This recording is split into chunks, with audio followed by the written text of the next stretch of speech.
mesin.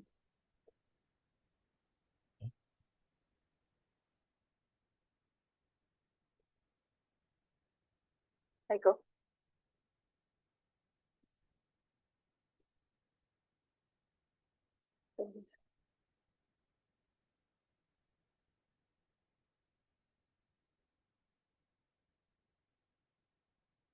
Ya, Mbak. Assalamualaikum warahmatullahi wabarakatuh. Alhamdulillah hari ini kita bertemu kembali dengan Goteka Talk. Selamat siang Jerman, selamat sore Indonesia. Salam sejahtera untuk kita semua. Salam Om Swastiastu, Nama Budaya, Salam Kebajikan. Yang tercinta Mbak Gana Stigman, Ketua Goteka 2023.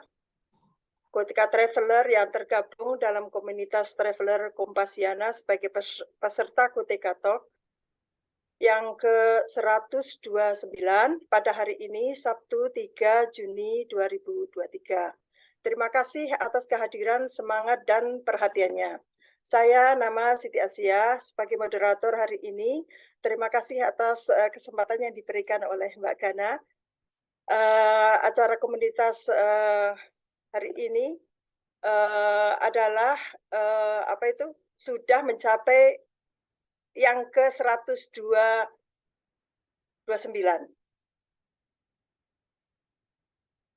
Hari ini alhamdulillah kita mendapatkan narasumber dari Yogyakarta, yaitu Mas Yuniarto Nugroho, Digital Business Antusias atau inisiator Gerakan Ekonomi Kolaborasi. Tema yang diangkat masih seputar seri Wonderful Indonesia. Pesona kali ini adalah Yogyakarta, edu wisata dan promosi seni tari musik di Jerman. Sebelum kita ke Mas Noah, saya akan membacakan CV Mas Noah, yaitu Mas Juniarto Nugroho.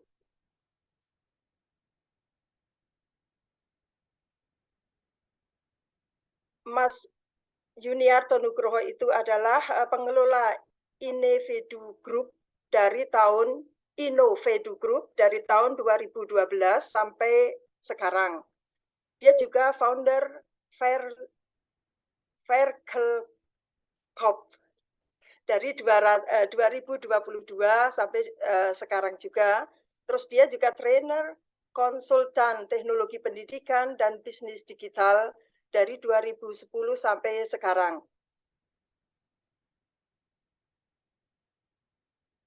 Untuk lebih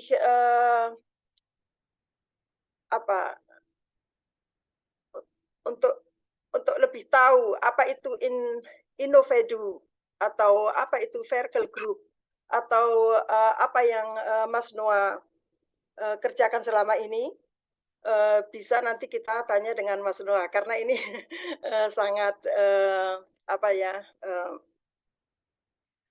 saya sendiri kurang tahu, tapi nanti kita bisa banyak bertanya sama Mas Noah tersebut.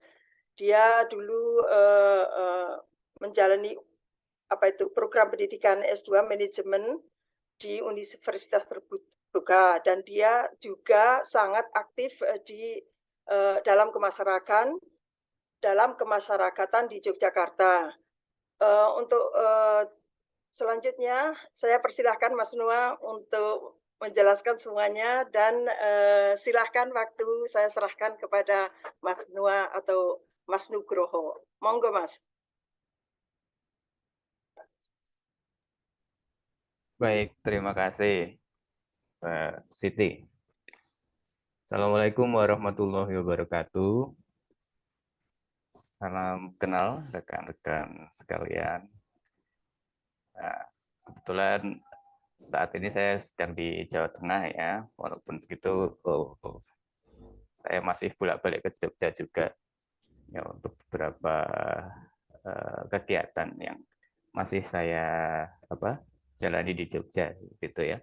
Ini sebelumnya saya terima kasih banyak atas kesempatan yang diberikan ke saya hari ini ya, untuk saya bisa berbagi ya, barangkali di kesempatan ini dengan saya berbagi, dengan kita bareng-bareng bisa ngobrol, ada manfaat yang bisa kita ambil bareng-bareng. Ya, harapannya seperti itu. Ya, terutama saya juga bisa belajar ya dari rekan-rekan sekalian. Kebetulan Mbak Siti ini sudah saya anggap ya sebagai saudara sendiri karena memang dari awal ya saya juga banyak dibantu oleh Mbak Siti ini untuk termasuk untuk mengembangkan yang tadi ada Innovative Group gitu ya. Ya, jadi kami terus sudah lama kenal ya dan sudah seperti keluarga sendiri, seperti kakak sendiri Mbak Siti buat kami yang seperti itu.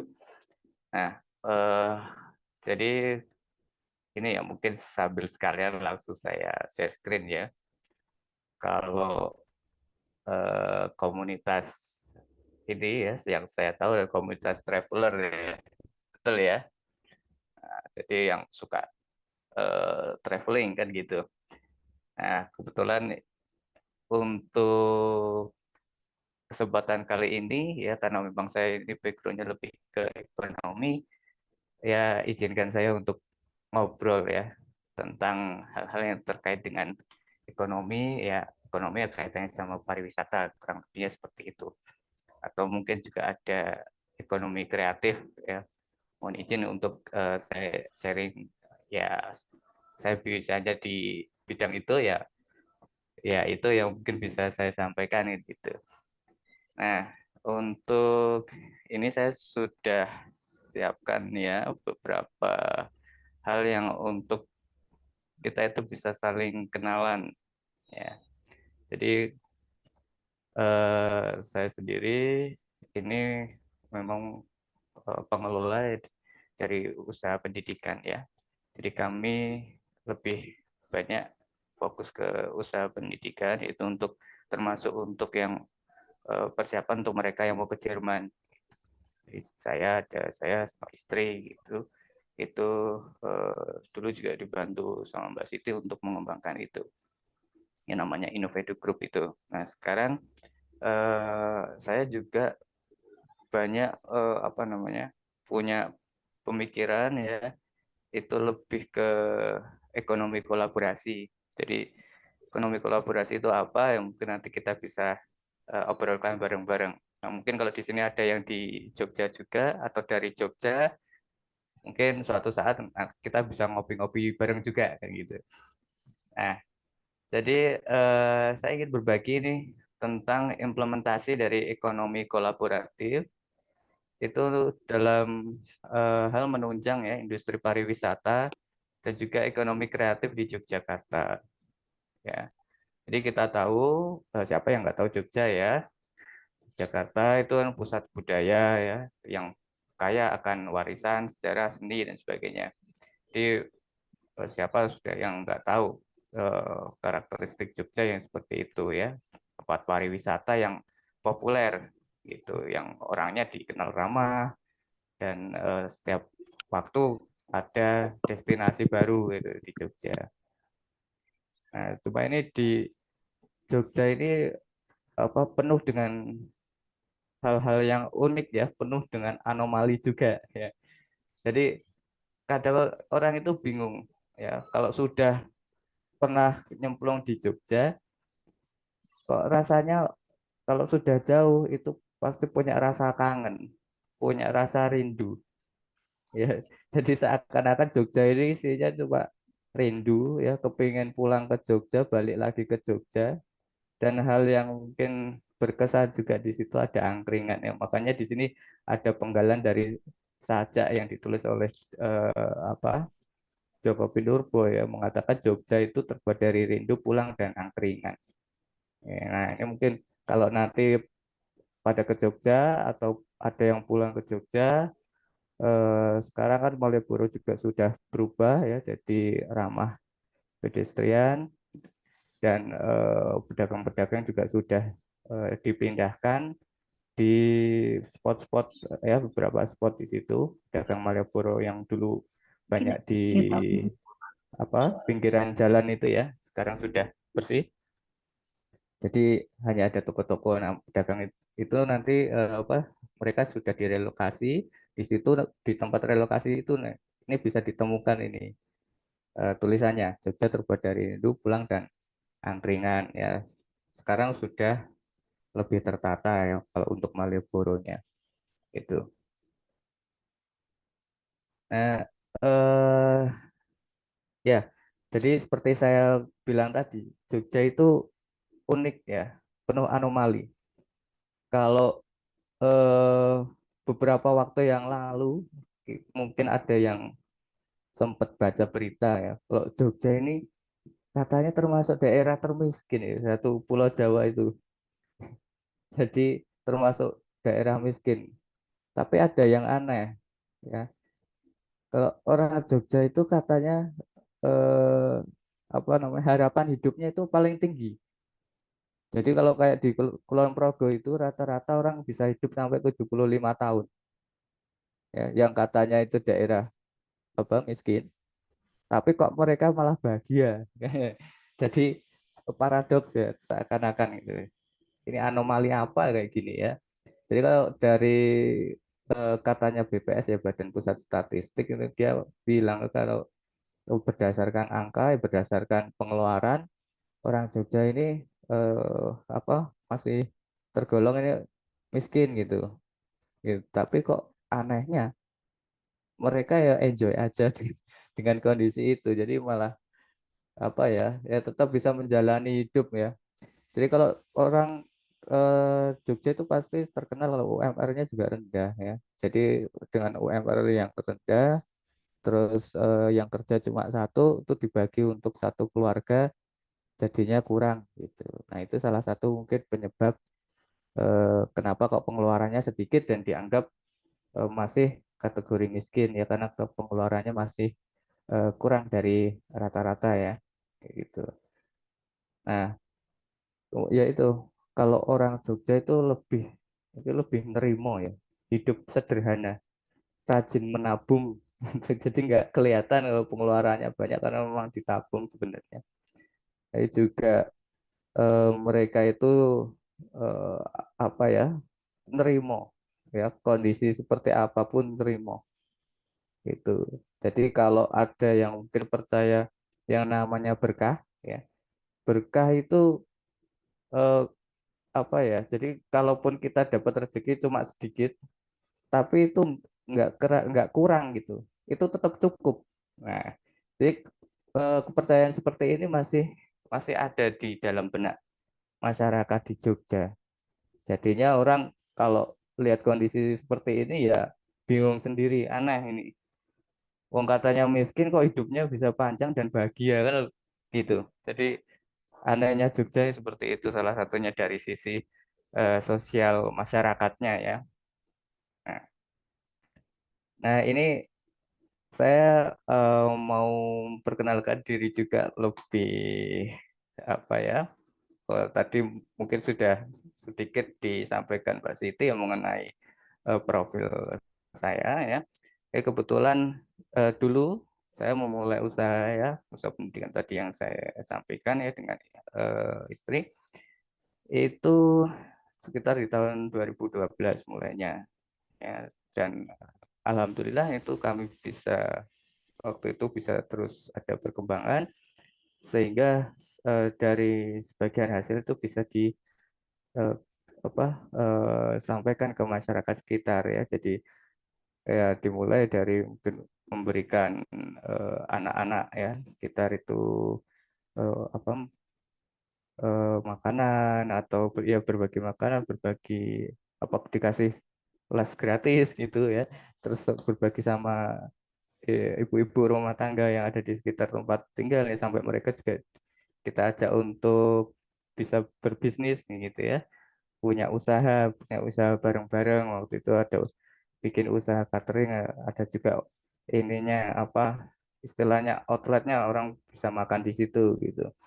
Terus sampai bisa ini apa ada tetangga yang butuh dibantu untuk apa rumahnya dibedah ya alhamdulillah bisa sampai ke sana juga ya. Jadi dari apa yang kami kerjakan ini terus bisa eh, apa kita bisa sampai bisa berbagi seperti itu ya buat pemuda juga ya memberikan pembekalan macam-macam kayak gitu. Jadi saat ini pun ya saya kadang sebagai apa ya, trainer ya, kadang juga dipanggil di universitas untuk memberikan pembekalan bagi mahasiswa ya tentang seputar bisnis digital, bisnis kolaborasi seperti itu, maupun berbagi ke masyarakat ya untuk program-program pemberdayaan masyarakat.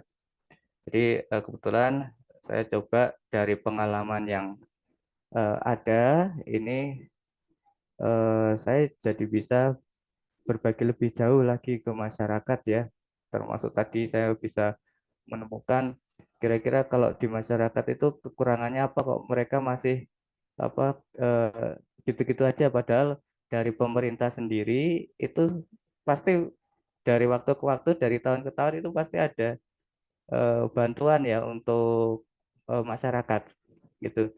Jadi bantuan, bisa bantuan modal atau bantuan langsung tunai gitu kan, biasa dari pemerintah sering ada yang seperti itu. Cuma kok ini apa kayak nggak ada perubahan, ini kurangnya di mana sih sebenarnya? Jadi dari saya apa banyak berinteraksi dengan masyarakat itu di kampung-kampung ya, jadi ketahuan nih, oh ternyata ada kurangnya nih sistem yang selama ini dijalankan oleh pemerintah ya untuk pengentasan kemiskinan. Jadi kebanyakan orang itu hanya bisa produksi ternyata ya. Jadi untuk manajemen itu masih kurang, jadi belum bisa. Makanya kalau cuma dikasih modal, akhirnya modalnya habis. Maka dari itu perlu adanya wirausaha sosial atau orang yang bisa mengelola potensi yang ada di wilayah masing-masing gitu. Nah, jadi saya berpikir bahwa kalau ada kolaborasi multi pihak, nah, ini bisa menyelesaikan permasalahan ini gitu. Jadi yang bisa produksi biarlah produksi, nanti yang bisa manajemen bisa mengelola potensi yang ada itu tadi untuk dikelola lebih lanjut gitu.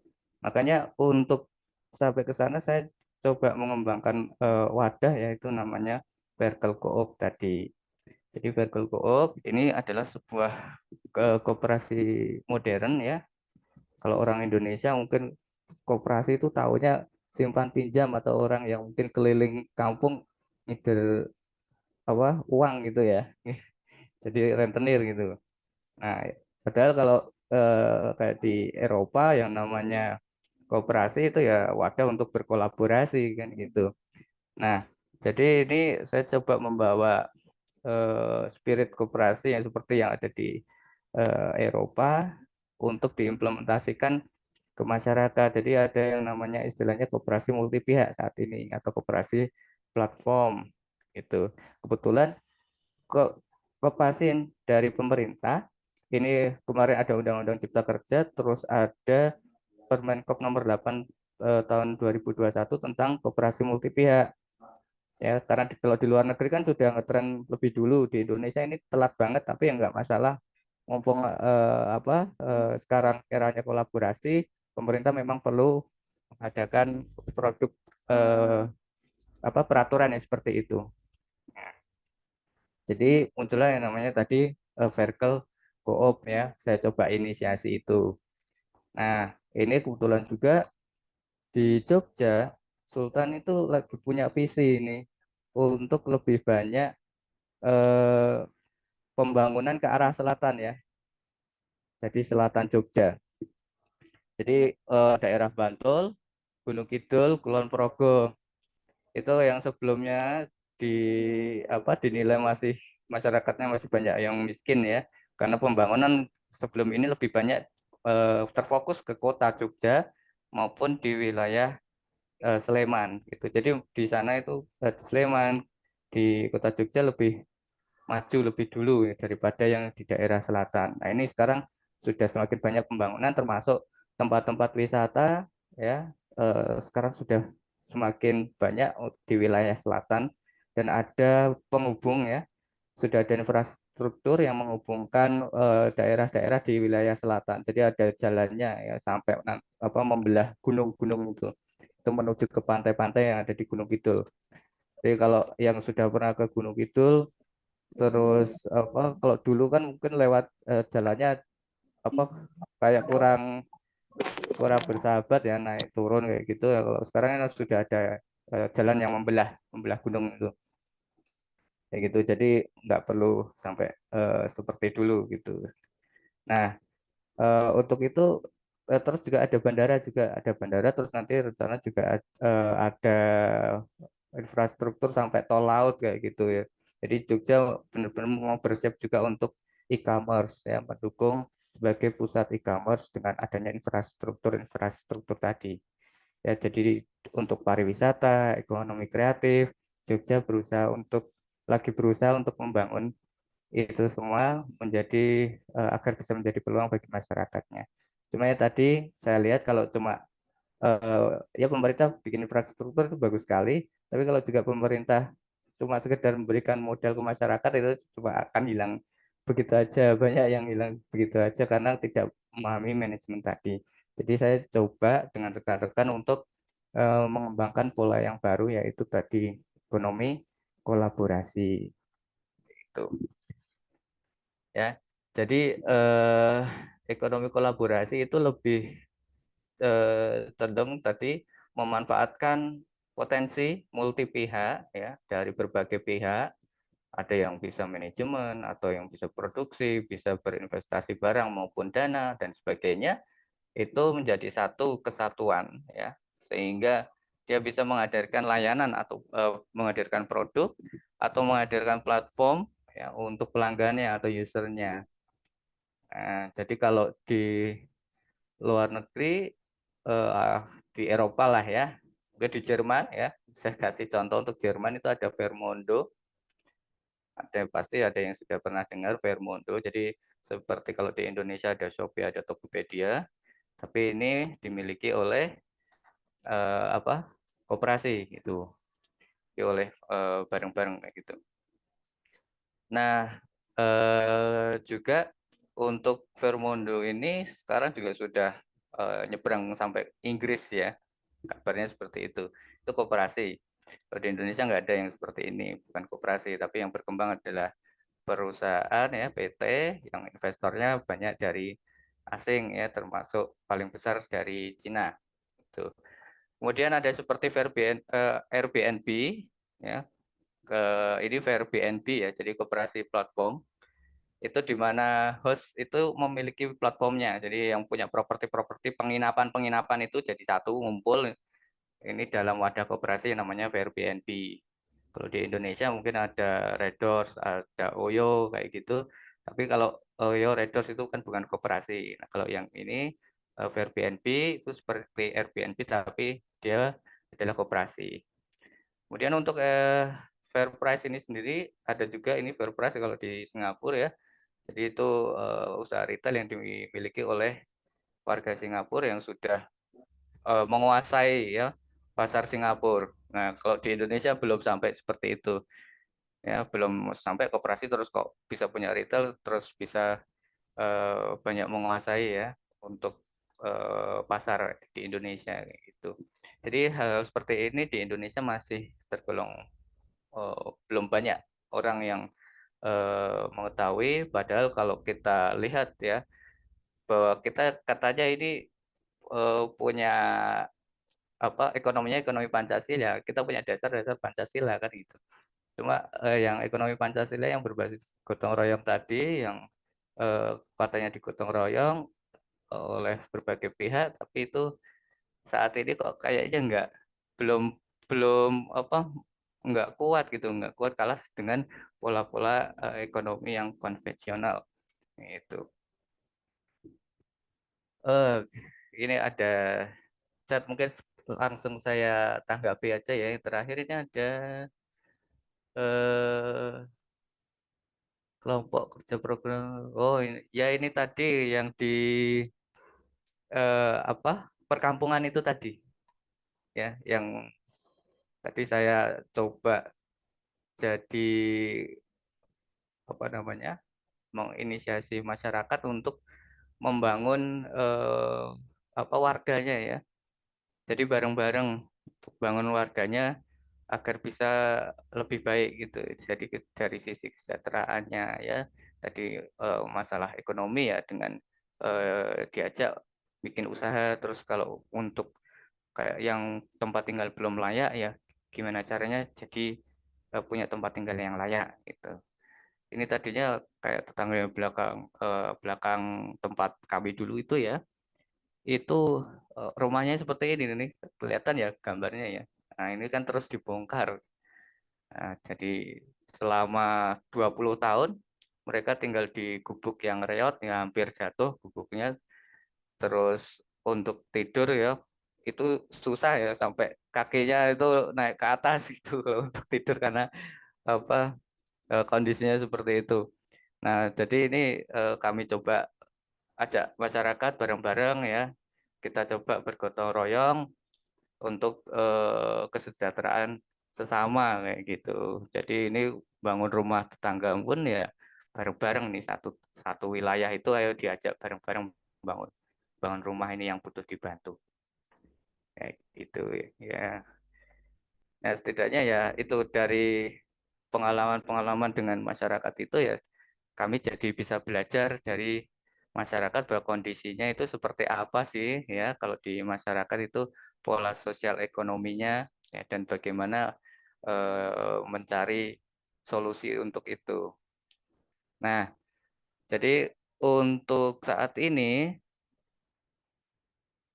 ya ini saya stop dulu. Jadi untuk saat ini kami coba membangun tadi wadah ya berupa apa atau pergerakan ya, gerakan ekonomi, bikin wadah komunitas dan dikembangkan sebagai koperasi serba usaha multi pihak.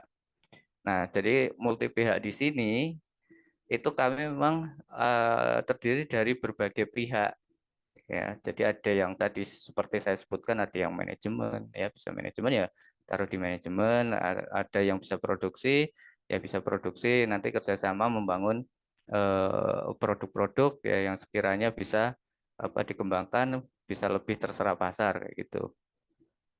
Nah, dan itu serba usaha, jadi setiap proyek bisnis yang dikembangkan itu melalui proses kreatif dan proses kolaborasi seperti itu tadi ya. Nah, jadi ini contoh kami juga bekerja sama dengan sebuah sentra UKM ya yang ada di Kulon Progo ya. Dia produknya apa? Mereka produknya sudah bisa dilihat kayak di bandara kayak gitu. Contohnya seperti ini. Nah, mitra kami ini ya, karena ini sentra ya. Kayak jadi dia banyak ini bisa dilihat dulu aja.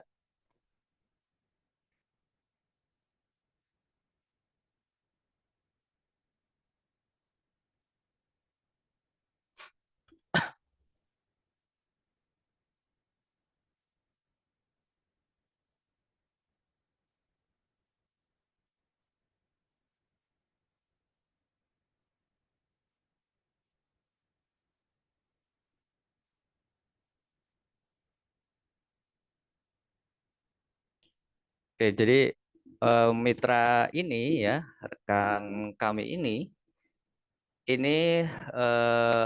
dia budidaya aloe vera ya, aloe vera, lidah buaya.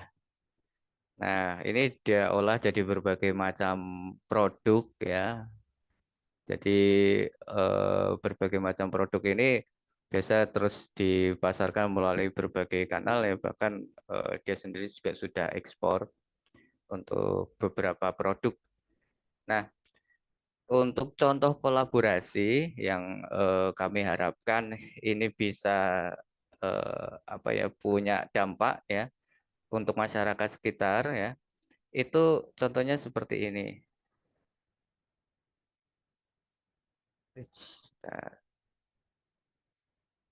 Oke. Nah, tadi kan dia budidaya aloe vera, terus dia bisa menghasilkan produk cendol ya, contoh nih. Contoh. Jadi cendol dari aloe vera. Cendol dibuat dari aloe vera. Nah, ini dengan konsep kolaborasi multi pihak ya, itu dikembangkan, kami kembangkan bareng-bareng. Ini jadi sebuah konsep bisnis yang siap kami rilis dan untuk siapapun nanti ya kedepannya yang berminat untuk menjadi cabang ya dari usaha ini nanti bisa mengajukan diri kayak gitu. Jadi ini konsepnya lebih ke mendukung usaha rumahan sih. Jadi siapapun bisa usaha rumahan ini, ya bisa menjalankan ini sebagai usaha walau dari rumah. Prinsipnya seperti itu ya. Jadi pertama dengan adanya konsep ini ya diharapkan masyarakat siapapun itu yang ingin usaha tapi bingung nggak mau usaha itu dari mana dan budgetnya terbatas, ini bisa buka usaha ini ya dengan mudah, dengan biaya yang rendah ya, usaha bisa dibuka walau dari rumah. Pertama itu. Kedua, kalau misalnya ini berkembang jaringannya, diharapkan industrinya juga akhirnya bisa berkembang. Ya, artinya bisa akan membutuhkan tenaga-tenaga kerja yang lebih banyak lagi.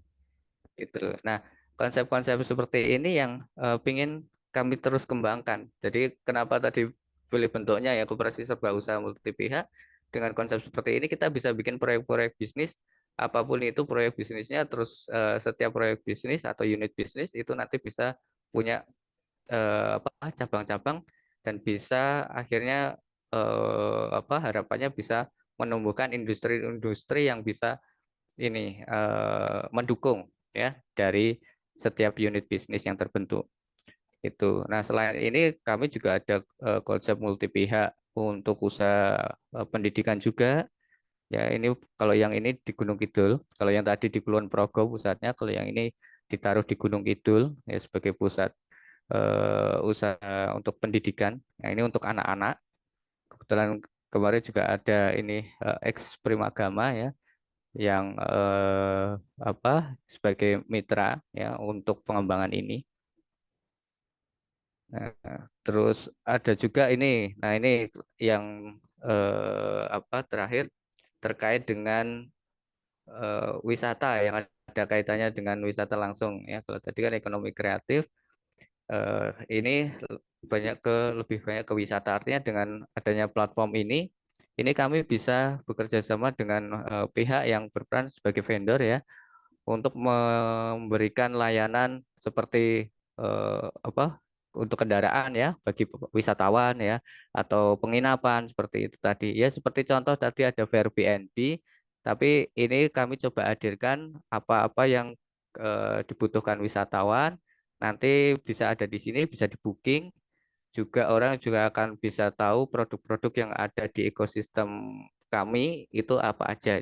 Nah, ini nanti yang akan kami rilis ya. Untuk MVP-nya mungkin baru akan kami rilis beberapa waktu mendatang. Sekalian nanti ada acara Mbak Siti ya di Jerman ya. Nah, nanti kami akan rilis bertahap ya, akan dikembangkan bertahap. Jadi polanya seperti yang ada di Eropa tadi, ada Fairmondo, ada Airbnb dan sebagainya. Tapi ini lebih komplit, mencakup berbagai hal yang dibutuhkan oleh wisatawan maupun mereka yang memang uh, ingin traveling ya, ingin cari-cari produk yang kira-kira bisa dibeli ya untuk nanti dipasarkan di luar. Contohnya itu bisa juga seperti itu tadi. Contoh nanti bisa datang ke sentra yang tadi yang di Kulon Progo, bisa lihat produk-produk yang ada di sana. Kira-kira kalau misalnya ada yang bisa bawa keluar untuk dijual di luar ya bisa saja seperti itu ya, bisa diekspor seperti yang sudah-sudah itu. Nah, untuk ini ya ada juga yang namanya eduwisata budaya, ini ada di Kota Jogja. Jadi ada di Keraton Jogja ya, di Dalam Benawan tepatnya. Jadi eduwisata seperti ini nanti ini juga bisa di booking ya, paket eduwisata budaya seperti ini bisa di booking melalui platform yang nanti akan kami rilis tadi. Nah, ini mungkin bisa dilihat contohnya seperti ini eduwisata ya untuk rombongan.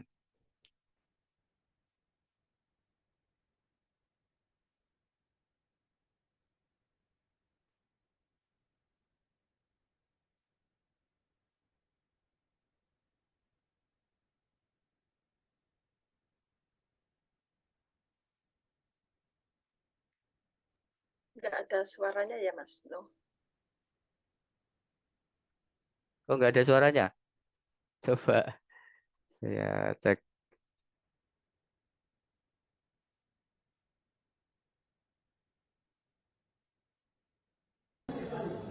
Keluar suaranya ya.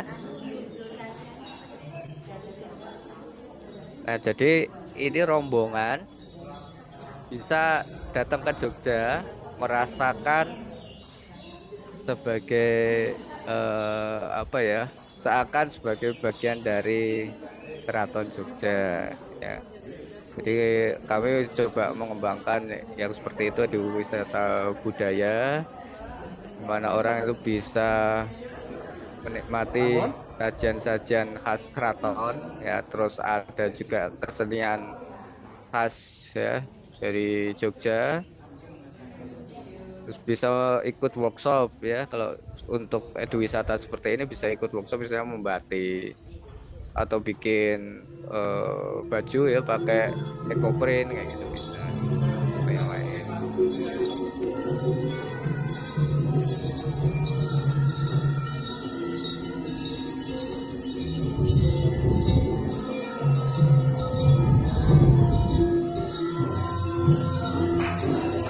Mbak Gana ini yang senang nari.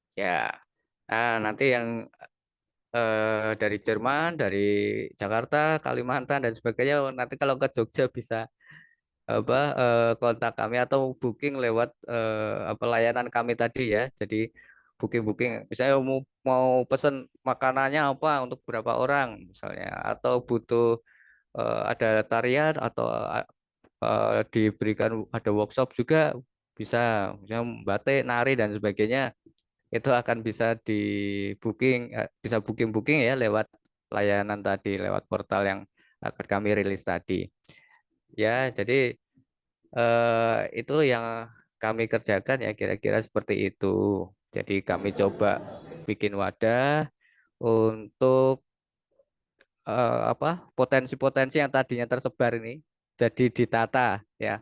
Jadi kalau kayak dirijen itu ya, bikin apa orkestra, pertunjukan orkestra kan ada yang bawa apa, ada pemain alat musik A, B, C dan sebagainya, tapi jadi satu mau jadi musik yang bagus. Nah, dengan adanya konsep seperti itu ya, harapannya yang tadinya sendiri-sendiri, yang cuma bisa produksi saja tapi nggak bisa jual, nah, mereka bisa diuntungkan ya. Begitu juga yang punya keahlian-keahlian yang lain ataupun sumber daya yang lain, jadi ada wadah untuk bisa mengembangkan lebih lanjut ya, seperti itu.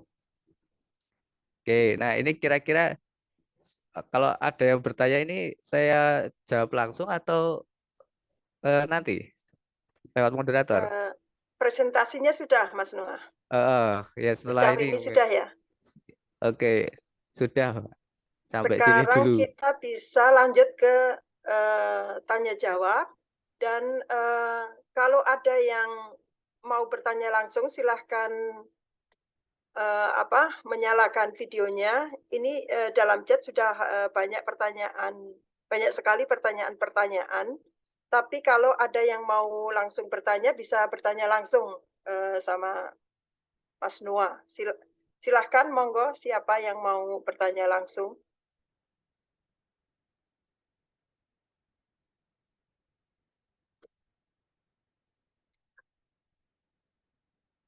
Mungkin Mbak Gana, atau tadi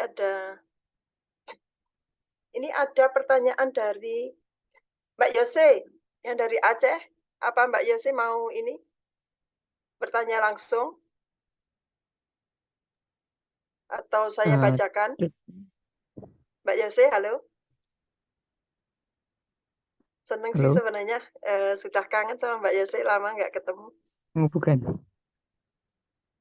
Mbak Yose nggak ada. pertanyaan Mbak Yose itu, Kulon Progo mulai berkembang setelah ada bandara atau bagaimana gitu, Mas Noah?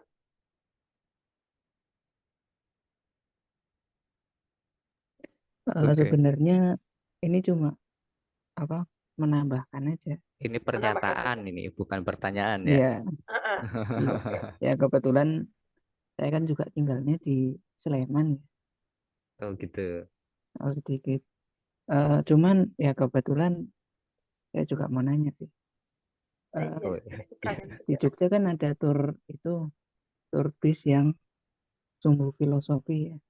Apa itu bekerja sama juga dengan Mas? tur bis.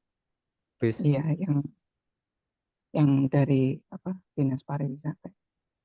Oh gitu. Jadi naik bis keliling ke rute-rute tertentu, misalnya ke Kota Baru, kemarin Oke, itu ke landmark gitu lah. Iya. Nah, kebetulan untuk gerakan ini kan belum lama ya, dan mengurusi sekian pihak itu juga ternyata juga nggak mudah ya. Jadi untuk kerjasama macam-macam termasuk dengan pemerintah ini kami sedang melakukan penjajakan ya. Jadi ternyata nggak mudah itu, kita mengajukan langsung kerjasama, saya punya ini loh konsep ini gitu. Nanti di sana cuma mentah aja, banyak kalau yang punya ini bilangnya gitu. Oh, Jadi masalahnya mas masih gitu ya, ya masih tapi muter-muter. tapi meski demikian ya untuk pusatnya sendiri kami memang ada di Komplek Keraton ya, di dalam Benawan tadi. Jadi karena memang kami didukung oleh ya ada kerabat keraton yang kebetulan aja mau mendukung untuk program ini ya, konsep ini untuk dikembangkan lebih jauh. Itu ya moga-moga ke depan ya banyak sekali stakeholder yang kira-kira nanti akan bisa ikut menyokong itu, mendukung ya biar ekonominya bisa jalan ya, untuk banyak masyarakat ya bisa dapat manfaatnya. Mas Noah, Iya, tolong karena presentasinya kalau sudah selesai ditutup dulu, terus kita lanjut ke tanya jawab biar lebih bagus. Terima kasih. Sebenarnya ini yang program dari Mas Noah ini adalah memang seperti yang Mas Noah katakan itu baru ya. Jadi kita sedang berusaha membuka lembaran baru di new normal ini. Kebiasaan masa lalu kita tutup, terus kita membuka lembaran baru yang kebetulan kita mau bekerja sama bagaimana kita membangun Yogyakarta. Terus kita mulai baru kalau di kolaborasi kita mulai dari bulan Juni ini. Jadi di Jerman kita mau promosi Yogyakarta. Tanggal 11 Juni itu kita mengadakan acara untuk promosi Yogyakarta. Bersamaan juga di Yogyakarta Mas Noah itu sedang membentuk ya eduwisata, terus nanti itu digabungkan gitu. Terus mudah-mudahan kedepannya itu banyak masyarakat dan diaspora Indonesia yang bisa membantu gerakan ini. Dan ini kebetulan pas Mas Noah diminta untuk mengisi acara, beliau ada waktu, dan ini kebetulan sangat momen yang tepat sekali karena bulan Juni ini kita itu mulai bergerak, Mbak Gana dan teman-teman. Jadi saya ingin promosikan Yogyakarta di sini. Terus kebetulan saya akhir bulan juga pulang ke Indonesia dan akan ketemu Gusti Aning, Mas Noah, dan mungkin Raden Ayu Sito Resmi ya, Mas Noah. Mungkin kita bisa ketemu dan kita membicarakan proyek ini untuk kedepannya. Terus kita lanjut ke pertanyaan yang kedua ya.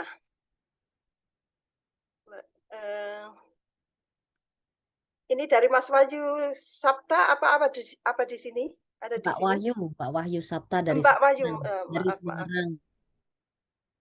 Itu Mbak Gana yang hafal. Apa mau dibacakan atau kita lanjut ke pertanyaan Mbak Gana?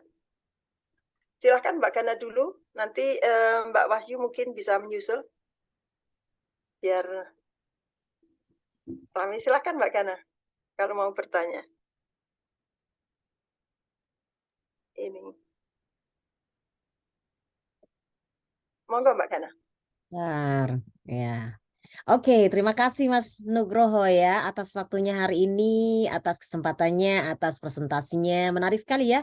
Jogja memang benar Mas, kalau sudah ke sono tuh pengennya ke sono lagi gitu ya. Apalagi yang dari luar negeri ya. Mereka tuh suka banget.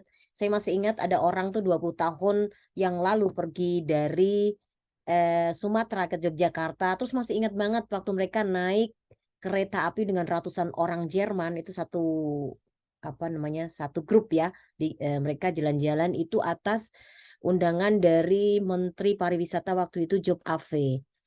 Nah, karena mereka itu orang Jerman itu kan riti orangnya ya. Jadi kalau mereka pergi itu mereka harus benar-benar yakin saya di sana akan aman, saya di sana akan dijamu dengan baik dan lain sebagainya.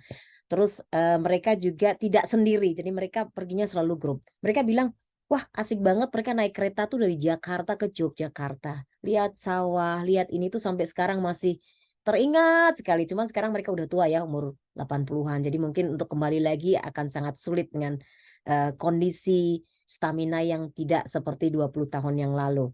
Nah, yang ingin saya tanyakan, tadi saya menarik sekali saya lihat gambaran bagaimana di keraton itu ada eduwisatanya ya. Tapi saya lihat tadi nggak ada bulenya nih. Biasanya untuk atraksi yang macam begini itu bule suka banget. Yang ada garudanya nari, terus ada yang di punggung penarinya. Aduh keren banget. Saya aja orang lokal seneng ya. Tapi mata saya kan lebih juga ke mata kayak orang asing karena saya tinggal di sini. Jadi melihat tarian seperti itu sebuah sajian yang luar biasa.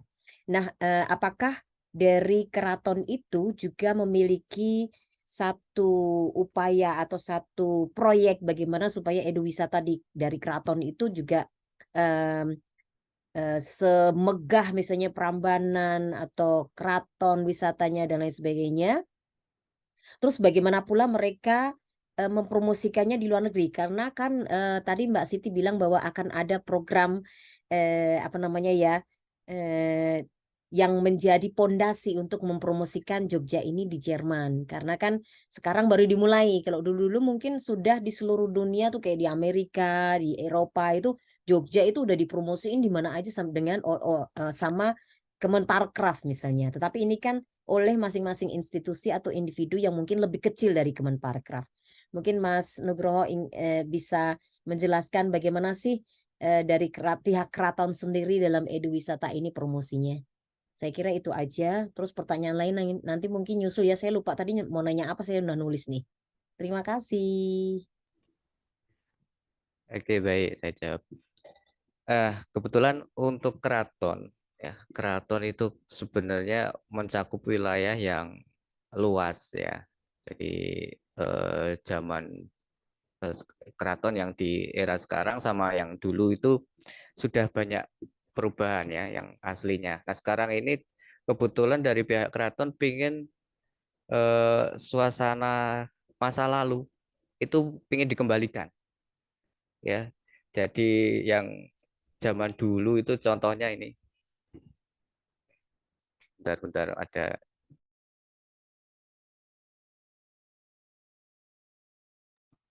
Jadi ada contohnya kalau di alun-alun ya, alun-alun keraton itu yang depan itu, alun-alun utara. Itu yang tadinya banyak dipakai untuk berbagai kegiatan masyarakat sekarang sudah tidak ya. Jadi sudah dikembalikan, ada pasirnya, terus ada ininya apa namanya? Jadi tidak terbuka lagi untuk umum, istilahnya seperti itu. Nah, kalau zaman dulu zaman raja-raja awal ya, raja-raja Mataram awal itu dibuat seperti itu karena memang kondisi saat itu kan sedang bentrok ini sama Belanda. Itu. Jadi mau nggak mau mereka bikin pertahanan, bikin strategi biar dari Belanda yang nyerang dari arah utara ini jadi bingung. Gitu. Padahal yang depannya sebenarnya bukan di situ, tapi yang ada di sisi yang lain sebenarnya. Nah, itu yang saya pernah dengar seperti itu. Jadi keraton saat ini sedang berusaha bersolek bersolek kembali untuk bisa seperti dulu. Kalau sekarang juga di dalam keraton itu kan banyak rumah-rumah penduduk ya. Kalau seperti contoh di Taman Sari itu kan banyak rumah penduduk. Jadi itu ceritanya orang-orang dulu itu kan masuk ke dalam keraton karena cari perlindungan. Ya, ketika ada serangan dari Belanda, cari perlindungan masuk ke keraton. Tapi kan dulu sebelum itu kan Taman Sari, yang namanya Taman Sari itu kan tempat untuk eh, apa tempat santainya raja dan ini keluarganya ya, bisa buat mandi dan sebagainya, santai di situ. Jadi ada taman bunga dulu itu, taman bunga yang mencakup yang wilayah yang luas, terus ada tempat seperti danau buatan di situ. Nah, kalau sekarang udah nggak ada danau buatannya ya, udah nggak bisa kita tahu itu kalau di situ tuh danau buatan itu enggak. Sekarang udah banyak rumah-rumah penduduk. Ya. Jadi ada di dalam keraton itu komplek yang namanya dalem ya, ada dalem-dalem ya, beberapa dalem. Itu tempat tinggal dari keluarga sultan ya. Jadi dari kerabat sultan ada dalem. Contoh yang tadi saya sampaikan itu dalem Benawan ya, salah satu dari sekian dalem yang ada di komplek keraton. Jadi kalau seperti tadi ada pertunjukan-pertunjukan itu di dalam bangunan inti keraton pun ya ada itu. Jadi biasanya turis asing itu kan banyak masuk ke bangunan inti keraton itu yang menyajikan sajian seni ya, ada tarian dan sebagainya, atau ada wayang itu. Jadi tiap-tiap periode tertentu ya mereka memberikan suguhan-suguhan seni seperti itu. Ya itu maksudnya di situ. Jadi pengunjung itu bisa masuk ke namanya daerah Ngejaman gitu, masuk lewat belakang itu daerah Ngejaman. Nah, kalau yang tadi itu di dalam ya, jadi di tempat tinggal dari kerabat keraton yang memang tempatnya ya ada di komplek keraton itu juga itu. Nah, yang tadi saya berikan cuplikannya, contohnya itu tadi, itu biasanya buat rombongan, bisa dari luar ataupun dari lokal. Mungkin kalau lokal ya orang-orang kantor misalnya mau pingin santai di Jogja, makan makanan khas Jogja sambil lihat sajian seperti itu, atau senang-senang ini ikut workshop batik atau foto-foto pakai kebaya gitu. Nah, itu bisa dilakukan itu di situ. Nah, kalau dari turis asing sendiri ya banyak. Kadang ya ada ke situ misalnya naik rombongan naik becak ya dari tempat pemberhentian bis terus masuk ke lokasi tadi. Ya, jadi itu untuk turis lokal maupun turis dari luar. Nah, makanya nanti dengan adanya sumber daya seperti itu, kami coba ya ini menyatukan sumber daya tersebut dalam wadah tadi, dalam platform. Jadi orang bisa mau booking seperti itu tadi bisa, mau booking apa layanan yang ada di situ silakan, nanti bisa untuk rombongan. Misalnya untuk 20 orang rombongan dari Jerman misalnya, atau rombongan kantor ya dari Kalimantan misalnya, bisa seperti itu. Ya, nanti termasuk untuk sajiannya itu bisa sajian khas keraton atau sajian yang hanya ada di Jogja. Orang mungkin taunya gudeg aja ya atau apa yang mungkin barangkali yang terkenal ya. Ya sebenarnya banyak. Ada kalau yang di keraton itu ada yang namanya perawan kenes. Ada yang pernah dengar? Perawan kenes. Nah, itu pisang goreng. Pisang goreng kesukaannya raja namanya perawan kenes. Ya. Pisang kok perawan ya. perawan yang manis ya gitu. Ada juga kalau tadi ada saya sempat baca di Kulon Progo itu ada makanan khas apa tempe benguk itu. Terus gudeg sendiri ada nggak cuma dari nangka, ada dari manggar. Mungkin ada yang pernah dengar ya manggar itu dari apa pohon kelapa itu kayak apa bunganya, bagian bunganya. Jadi macam-macam sebenarnya Jogja kaya kaya banget ya. Ada berbagai macam kuliner, ada berbagai macam sajian, bahkan tempat-tempat wisata yang terus bermunculan ya seiring dengan munculnya infrastruktur macam-macam ini. Ini layak sekali untuk dieksplor ya, yang mau datang ke Jogja. Jadi mau datang berapa kali pun selalu aja ada yang baru nanti, ketemu hal yang baru, nggak habis-habis. Gitu. Sudah terjawab Mbak Gana pertanyaannya? Oke.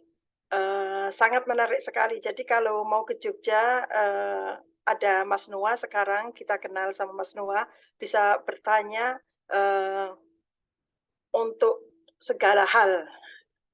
Ya, mau kulinerisnya, mau travelnya, mau wisatanya. Sekarang kita lanjut ke pertanyaan Mas Bahrudin yang saya harus bacakan. Sebenarnya saya ingin ketemu ini Mas Bahrudin udah lama nggak muncul gitu kan dari Kalimantan, sudah kangen. Tapi ini saya bacakan karena ada trouble dalam mix beliau. Oke, pertanyaan pertama adalah terkaitan dengan Kalimantan, Jogja yang terbuat dari apa? Oke, saya baca dulu.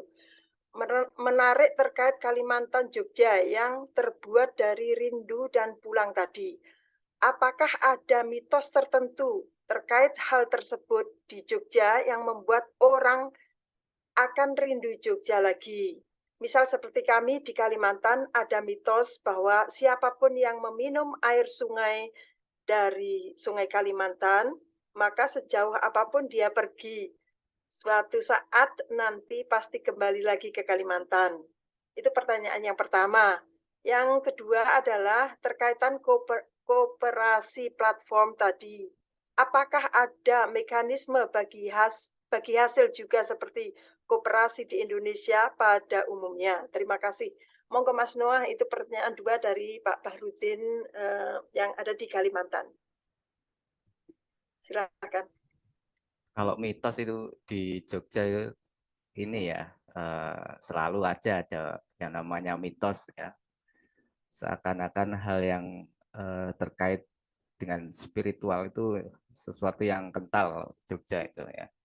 Mungkin ada yang pernah dengar mitos kalau ke pantai selatan nggak boleh pakai baju hijau ya, warna hijau nanti dibawa Nyi Roro Kidul. Terus ya ada berbagai macam mitos ya, termasuk di Gunung Merapi atau gimana ya.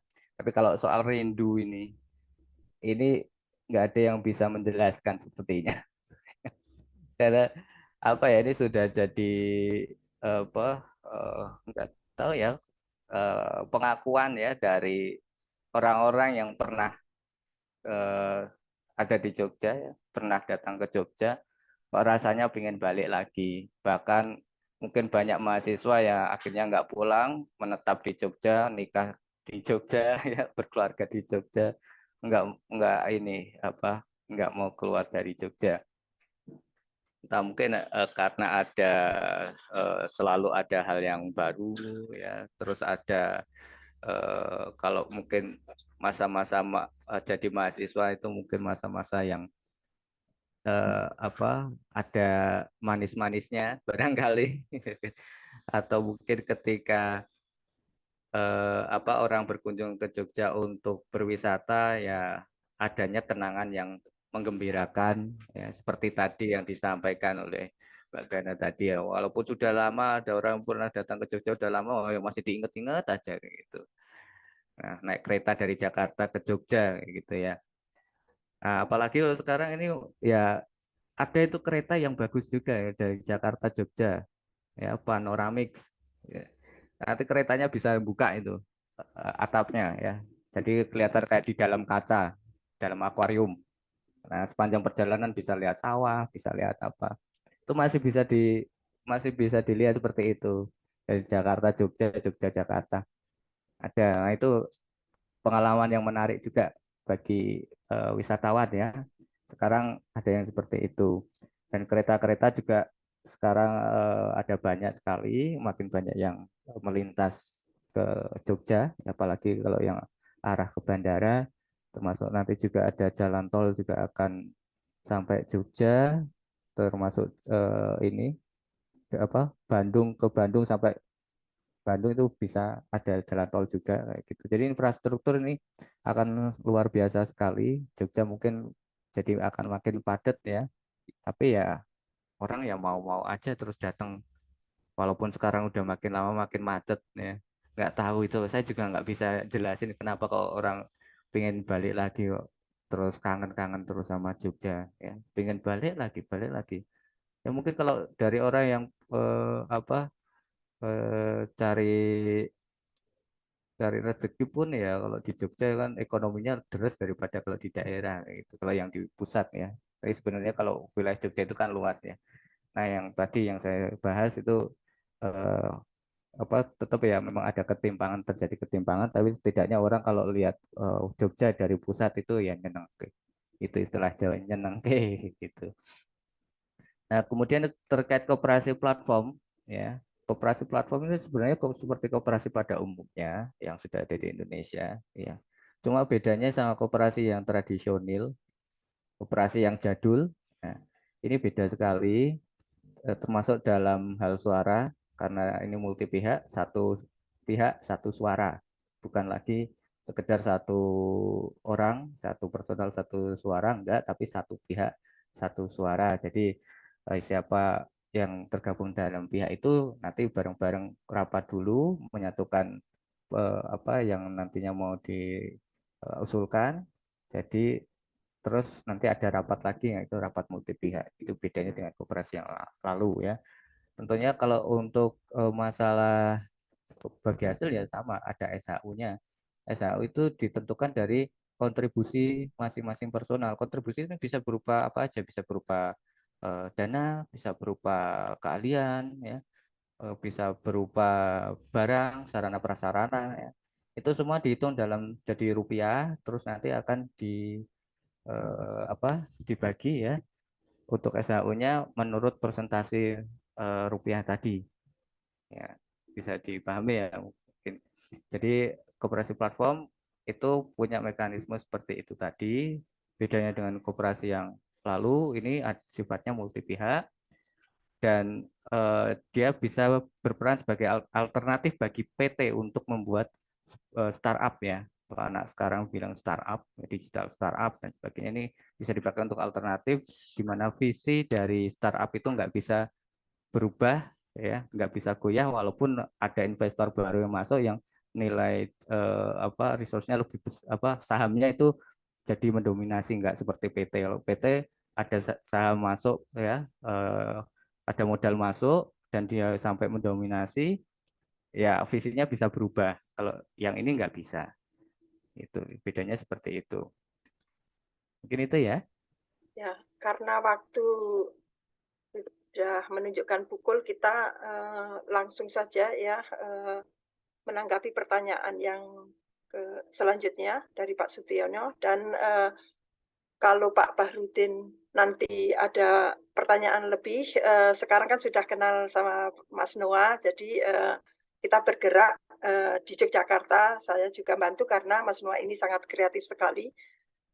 Pertanyaan yang ke selanjutnya itu dari Pak Sutiono dari Jakarta. Ini Mas Noah yang selalu menulis dengan cepat acara-acara kita ini. Jadi pertanyaannya ini adalah cendol campur lidah buaya atau bagaimana itu kok ada cendol lidah buaya? Saya sendiri juga belum pernah mendengar dan belum pernah merasakannya. Monggo diterangkan. Ya, itu tadi dari mitra yang punya industri itu dan dia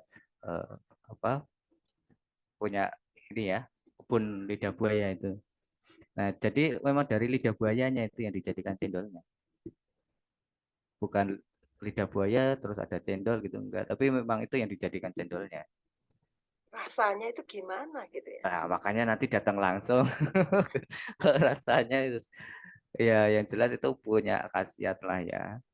Punya khasiat sendiri kalau lidah buaya. Mungkin bisa dicari itu khasiatnya.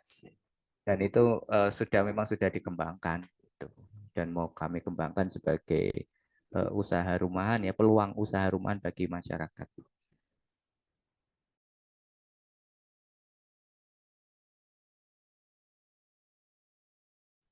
Ini ada pertanyaan lagi dari Mbak Gana tentang bagaimana antusias turisme Asinotak Eduwisata Jogja. Tadi sudah Antusias dijawab ini. turisme, Ya, ya sudah Mbak, dijawab sudah. ya Mbak Gana. Dari Jadi Pak Suharyadi, dari Pak Suharyadi. ya oke. Ada yang mau bertanya langsung atau saya bacakan biar cepat? Langsung ke pertanyaan dari Mas Wahyu ya, Mbak Gana, Mas Noah, Wahyu. Dari Mbak Wahyu maksudnya. Mbak Wahyu ini dari tadi salah terus. Dari Mbak Wahyu. Usul Mas Noah. Ini usul dari Mbak Wahyu. Explore kuliner lebih ke masa lalu, misalnya Kulon Progo dengan tempe benguk, balado, growol, biar anak sekarang mengerti juga selain kuliner Ya, kekinian gitu. ya kebetulan kami dengan tadi rekan-rekan yang di Kulon Progo juga sudah siap ya, sudah menyiapkan ya. Itu ada paket juga dari tim Kulon Progo. Jadi siapapun kalau nanti mau mengeksplor Kulon Progo juga bisa ya, dari nanti dijemput ya, terus nanti mau diajak kemana kayak gitu nanti bisa seperti itu. Nanti kalau platformnya sudah rilis ya bisa booking di situ. Termasuk tadi menikmati kuliner khas ya dari daerah tersebut. Itu ada kerjasama juga dengan hotel-hotel yang termasuk hotel Davam contohnya itu sudah nanti bisa kami siapkan seperti itu. Jadi platformnya itu masih sedang dalam proses ya Mas Noah? Iya, ya karena ini cukup kompleks ya, cukup kompleks.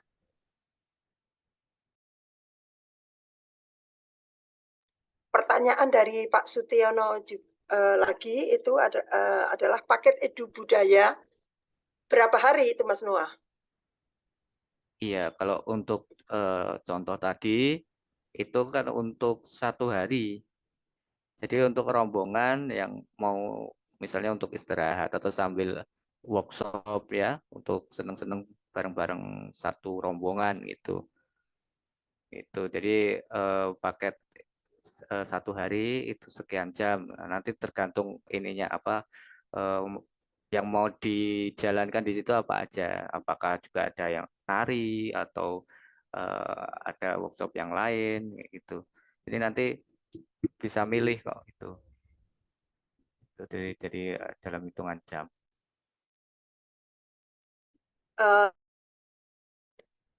Pertanyaan Mbak Gana ini ada yang menarik, bagaimana peran keraton dalam mempromosikan wisata Jogja di luar negeri, walaupun sudah terkenal. Kemarin dulu di Frankfurt, itu IFF, Indonesia Frankfurt Festival, sudah dan ditambah program dari saya sendiri. Itu bagaimana promosi keraton, bagaimana keraton itu dalam mempromosikan wisata Jogja di luar negeri. Apa Mas Noah juga tahu? Iya, ya kebetulan itu saya memang ada rekan juga yang menangani pariwisata ya. Memang ditugaskan oleh pihak keraton di sektor itu. Ya termasuk kemarin itu yang ngurusi terkait dengan ini festival yang di Frankfurt itu juga. Ya. Jadi untuk dari mereka tentunya mereka punya ini ya, punya agenda macam-macam untuk promosi keluar. Ya. Tapi kalau untuk masalah ini kebetulan saya nggak banyak nggak banyak bertanya untuk itu karena memang saya belum sampai sana ya. Tapi saya lagi mau fokus untuk mengembangkan ekosistem dulu. Baru setelah ekosistem ini jalan, saya akan coba menggandeng dari pihak pemerintah juga. Kayak gitu. Jadi untuk ini saya masih belum begitu paham ya untuk itu. Iya, Mbak Gana, ini kan kita sedang proses, jadi membuat platformnya dulu, mengumpulkan informasi-informasi dulu, karena ini dari dalam ya, Mas Noah. Jadi dari dalam ingin membuka diri kita, masyarakat, dan orang-orang luar itu bisa melihat dalamnya keraton itu sendiri, kegiatannya, gerakannya, terus Iya, sebenarnya lebih banyak ini saya mengajak masyarakat sebenarnya untuk aktif. Ayo berdaya bareng-bareng ya, berdaya dan bisa memberdayakan. Harapannya seperti itu. Jadi dari bottom up ya, bottom up. Jadi enggak dari atas ya, tapi harus ada gerakan ini yang kuat dari bawah. Memang harus ada keinginan besar dari bawah untuk berubah. Kalau enggak kayak gitu susah. Walaupun dari atas dikucuri dana berapapun, nanti kalau bawahnya melempem ya nggak jadi apa-apa kan gitu. Nah, kebetulan aja ini ada dari berbagai pihak bisa membantu seperti itu. Terus ide ini kan karena ada corona, jadi bagaimana sih Mas Noah dan Gusti Aning sama Ibu Sito Resmi itu bagaimana keraton itu bisa membantu masyarakat untuk bergerak dalam hal ekonomi, dan apa yang bisa keraton itu berpartisipasi untuk membantu masyarakat dan berkolaborasi. Dan saya tertarik sekali ide ini karena ini ide yang sangat bagus sekali dan bisa membantu benar-benar masyarakat dari bawah gitu kan. Mudah-mudahan ide ini jadi hal yang besar gitu. Mohon doa dan dukungan teman-teman juga. Gitu. Pertanyaan selanjutnya dari Pak Sutiono lagi ini, apakah tidak berlawanan dengan Kemenparekraf yang punya New Bali dengan 20 destinasi yang tidak memasukkan Jogja? Paham pertanyaannya, Mas Noah?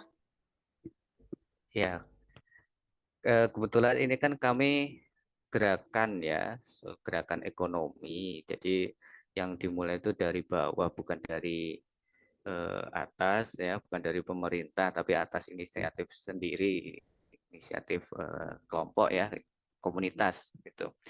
Dan yang seperti ini memang sudah eranya ya, era kolaborasi, karena memang juga ada banyak disrupsi terjadi ya setelah ada pandemi dan kemajuan teknologi, seperti sekarang ada perang dan sebagainya. Mau nggak mau kita harus bisa berkolaborasi, masuk ke era kolaborasi ya, seperti mungkin menterinya sendiri ya, Pak Sandiaga Uno ya juga pastinya mendukung yang namanya kolaborasi ya. Kalau nggak seperti itu ya susah orang sekarang kalau mau berkembang ya, semuanya harus berkolaborasi menyatukan potensi yang ada itu. Dan ini sendiri juga sejalan dengan undang-undang yang baru, yaitu Undang-Undang Cipta Kerja yang jadi background ya, alasan ya kenapa kalau terus ada ini Permenkop nomor 8 tahun 2021 tentang multi pihak ini. Karena dari pemerintah sendiri bercita-cita ya, punya harapan ya bahwasanya yang namanya usaha-usaha mikro atau ultra mikro itu harapannya ini enggak ada, bisa dihapuskan ya. Itu caranya apa ya? Dengan tadi ada produk baru berupa koperasi multi pihak. Jadi yang mikro ultra mikro tadi dimasukkan dalam koperasi multi pihak, kerjasama berkolaborasi dengan berbagai pihak yang punya sumber daya yang lain yang bisa menguatkan hingga akhirnya dia bisa berkembang menjadi bisnis ya atau usaha yang lebih punya nilai gitu.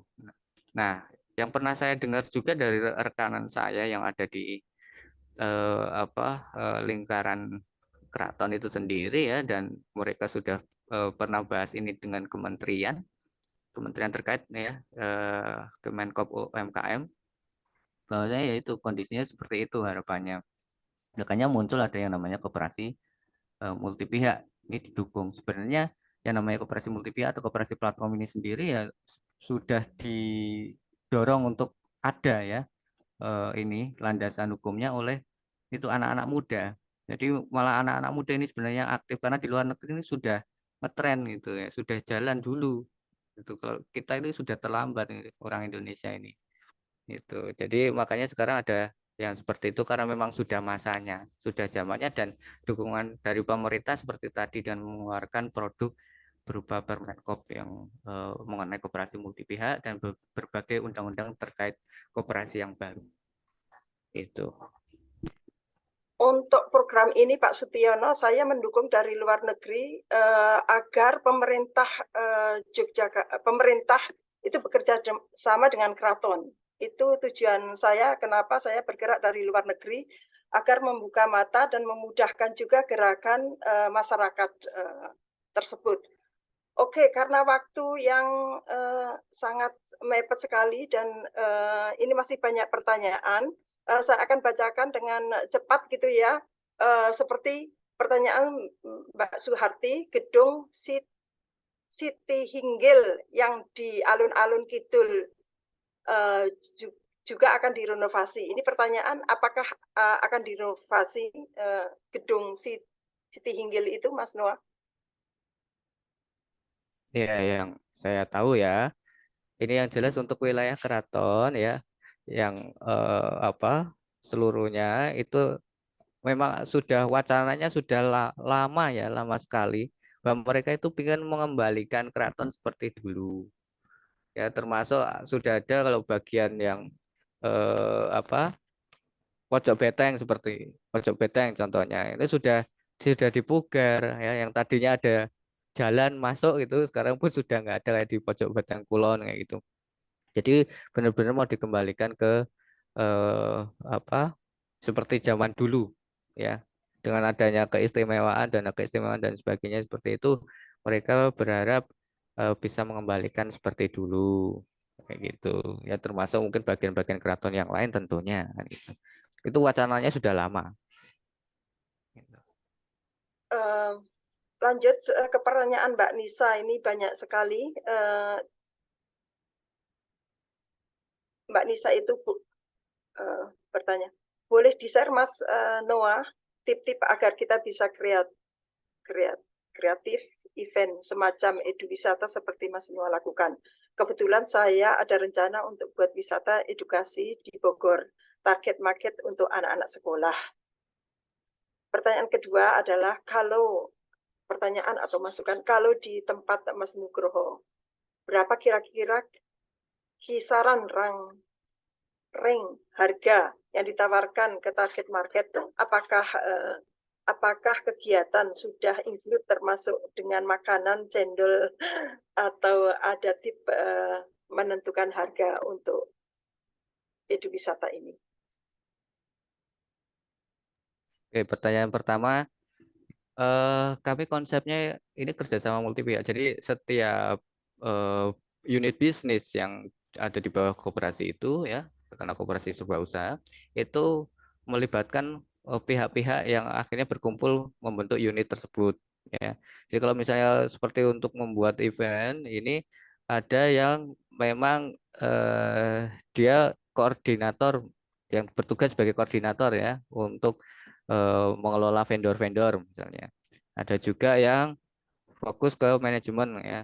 Contohnya kalau untuk manajemen yang di platform ini, saya kolaborasi dengan anak-anak muda ya, anak-anak kuliah gitu yang punya wawasan global. Mereka yang pegang manajemen kayak gitu. Jadi masing-masing unit ada manajemennya, terus ada koordinator tadi yang ngurusi vendor, ngurusi customer dan sebagainya. Jadi benar-benar kerjasama multi pihak kayak gitu. Nah, hal seperti ini saya juga kebetulan juga ajarkan ya saya bagi ke mahasiswa juga. Ya kebetulan kemarin juga ini biasanya ya tiap sore ini ada apa namanya, saya ngajar mahasiswa itu untuk yang kayak gitu tadi. Ini pas ada kegiatan ini ya sudah ya, untuk ini dulu gitu. Jadi itu jadi untuk setiap unit usaha kita pakai kreativitas ya, bikin bikin dengan kreativitas, bikin konsep. Jadi ini nggak apa bikin begitu aja, tapi ada konsepnya, ada sesuatu yang ingin ditawarkan ke customer ya, ke mereka yang pakai layanan kita. Karena kalau yang seperti ini sebenarnya yang dijual apa bukan bukan barang, bukan jasa, tapi pengalaman ya.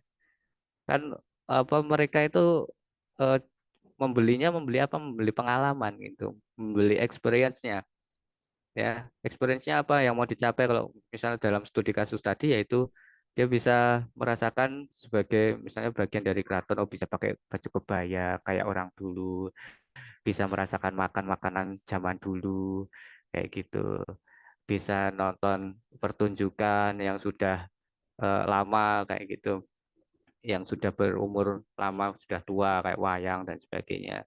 Ya seakan-akan kayak orang zaman dulu lah yang bagian dari keraton. Nah, jadi experience contoh studi kasus seperti itu yang mau apa kami hadirkan. Gitu contoh ya, mungkin nanti bisa buat referensi.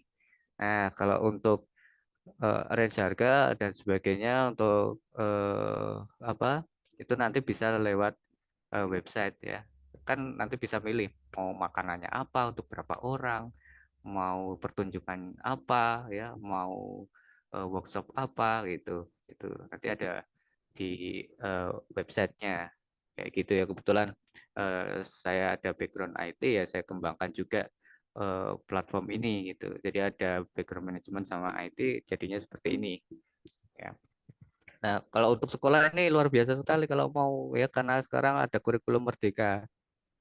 Nah, ya, jadi sekolah itu bisa bikin kurikulum setiap tahunnya, dan itu ada yang namanya apa bisa berkunjung ke tempat-tempat tertentu yang terkait dengan tema yang mau mereka buat ya, yang mau mereka jalankan. Misalnya ada kewirausahaan atau ada tema budaya kayak gitu. Jadi Eduwisata ini punya prospek ya dengan munculnya kurikulum yang baru ini, kurikulum merdeka. Itu. Oke, karena waktu sudah ini ya, Mbak, karena waktu sudah apa itu melewati batas gitu. Terus tema ini sangat apa ini? Sangat menarik sekali dan waktunya kurang. Jadi mungkin suatu saat nanti kita bisa melakukan Zoom lagi dengan tema ini karena kita dalam proses. Dan untuk Mbak Nisa dan kawan-kawan, kalau ada pertanyaan bisa menghubungi Mas Noah. Website ada apa itu Instagram atau apapun gitu ya, ada, terus dia ada di sini. Istilahnya kita punya kontaknya, dan dari presentasi Mas Noah tersebut kita simpulkan bahwa orang jika ke Jogja akan ingin kembali lagi. Jadi saya ingat lagu yang akan kita tayangkan di Jerman, jadi Jogja Kembali. Pulang ke kotamu. Kita sedang latihan untuk mempromosikan Jogja, lagu-lagunya juga, dan cara membatik juga. Terus kesimpulannya kedua dari presentasi Mas Noah adalah Sultan ingin mengembangkan Yogyakarta bagian selatan, yakni Gunung Kidul dan Kulon Progo, di mana masyarakat masih tergolong miskin atau lemah ekonomi. Ya, kita berusaha membantu dan mencoba mengembangkan yang di sana. Untuk poin yang ketiga dari presentasi Mas Noah adalah banyak eduwisata yang digiatkan Mas Nugroho bersama masyarakat setempat. Contoh kooperasi yang kudu dikembangkan antara lain Fairmando, Fair, Airbnb, dan NTUC Fair Price. Jadi seperti contoh misalnya Airbnb, nanti rumah saya akan saya baiki jadi Airbnb, atau terus nanti teman-teman saya yang dari Jerman dari Eropa yang mau ke Jogja, kita promosikan ke sana Mbak Gana, di mana biar turis-turis itu tadi bisa nari atau bisa mengikuti membatik, misalnya workshop membatik dan lain sebagainya. Pokoknya program kita adalah kompleks dan sangat bagus sekali. Terus untuk poin yang ketiga adalah untuk wisata, ada platform yang berperan sebagai vendor memberikan pelayanan untuk kendaraan wisatawan, penginapan, dan lain-lain sebagainya. Jadi platform ini sedang dibikin oleh Mas Noah yang saya sangat kagum sekali akan Mas Noah ini. Saya kenal lama sekali dengan Mas Noah ini. Dia dulu itu ilmunya itu nggak tahu dari mana, Mbak Gana. Jadi saya kenal Mas Noah itu, dia itu itu nggak tahu ilmunya IT itu dari mana. Saya itu heran dari situ. Sedangkan dia itu sebenarnya nggak kuliah juga. Jadi mungkin ini kuliah karena saya lihat dari CV-nya itu dia kuliah terbuka. Tapi ilmunya itu bukan dari kuliah. Dia itu ilmunya ada begitu saja. Saya itu kenal dia itu kagum gitu. Nggak kuliah, nggak apa-apa, tapi dia bisa bisa jadi seperti ini, mengajar Ilmu gaib, Mbak, ilmu gaib. Lah iya, itu makanya itu di belakangnya itu ada di belakangnya itu ada yang ada dibikin. alam apa itu, Mbak? Ada Alam yang ngintel apa, itu. makanya di situ. Jadi saya no comment. Pokoknya dari situ saya kenalnya terus pokoknya no comment sampai dia mengajak keluarga keraton untuk bergerak seperti ini adalah ide dari Mas Noah. Karena Mas Noah seperti ini, jadi saya bantu sampai sukses itu dari Jerman dan akan mencoba menghubungkan dengan kementerian dan pemerintah. Jadi itu presentasi dari Mas Noah hari ini. Terima kasih Mas Noah. Mohon maaf kalau ada kesalahan. Dan kalau ada pertanyaan dan masukan kita catat ya. Ini Mbak Yose sudah keluar. Ini Mbak Yose atau Mas Yose ya, Mbak? Mas, yang Mas, dari Aceh. Mas. Masya Allah. Oke. Oh itu Mbak Nisa nanya alamat Instagramnya Mas Nugroho nih. Alamat Instagram. Nanti mau kontak lagi supaya dia bisa menggiatkan edu wisata di Bogor. Karena dia juga mengembangkan pala kalau nggak salah ya. Jadi mirip-mirip dengan tadi lidah buaya ya. Jadi tetap ada koneksinya. Iya, website atau Instagram Mas Noah bisa diketik di situ, Mas Noah. Terus kalau ada pertanyaan apa-apa, kalau ada pertanyaan ya dari Koteka Kompasiana, bisa langsung hubungi saya, Mbak Gana. Jadi saya bisa langsung kontak juga Mas Noah, karena kita bekerja sama mulai dari sekarang. Untuk memajukan Yogyakarta, dan saya juga senang membantu Mbak Nisa juga ya, yang dari mana saja gitu, dari Kalimantan. Kita itu di Jerman, Mbak Gana, saya ingin membantu yang ada di Indonesia untuk mempromosikan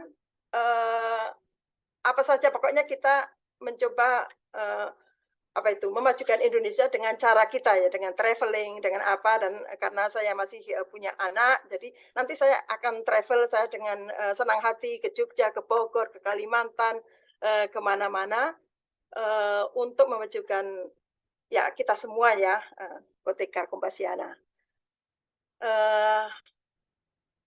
Sudah foto bersama Mbak Gana? Sudah Mbak, silahkan ditutup karena tadinya saya mau pakai YouTube tapi ini udah lama banget, ini hampir 2 jam ya. Iya, ini sudah betul. Ya, oke. Maka demikianlah obrolan dan tanya jawab tentang Yogyakarta hari ini. Sebelum kita berpisah, Mbak Gana akan menyalakan video, tapi waktunya sudah habis ya. Betul. Oke. Ya, menarik sekali. Terima kasih Mas Noah atas waktu dan kesempatan yang disediakan oleh Mas Noah yang seharusnya mengajar, Mbak Gana. Ya, sama-sama. Jadi, terima kasih sekali. Terus, oke, akhirnya website apa itu Zoom Koteka yang ke-129 ini kita tutup dengan bacaan basmalah, dan terima kasih atas kehadirannya. Terus terima kasih juga kesempatan dari Mbak Gana dari Koteka Talk. Salam buat Mas Oni, Mas Danang, dan semuanya. Terima kasih atas kesempatan yang diberikan kepada kita, saya dan Mas Noah juga. Terima kasih Mbak Gana, dan Terima kita kasih tutup dengan semuanya yang sudah alhamdulillah. hadir, khususnya untuk Ya, narasumber terima kasih Mas Noah. Sampai informasi ketemu hari nanti ini. di Yogyakarta. Selamat berakhir pekan semuanya yang Terima hadir, Mbak kasih, Yukiko, terima Pak kasih. Suharyadi, Mbak Wahyu di Semarang, Ya, Karina. terima kasih. Karina di mana tuh? Di Jerman ya? Siapa? Tuh Mbak Karina. Mbak Karina di mana?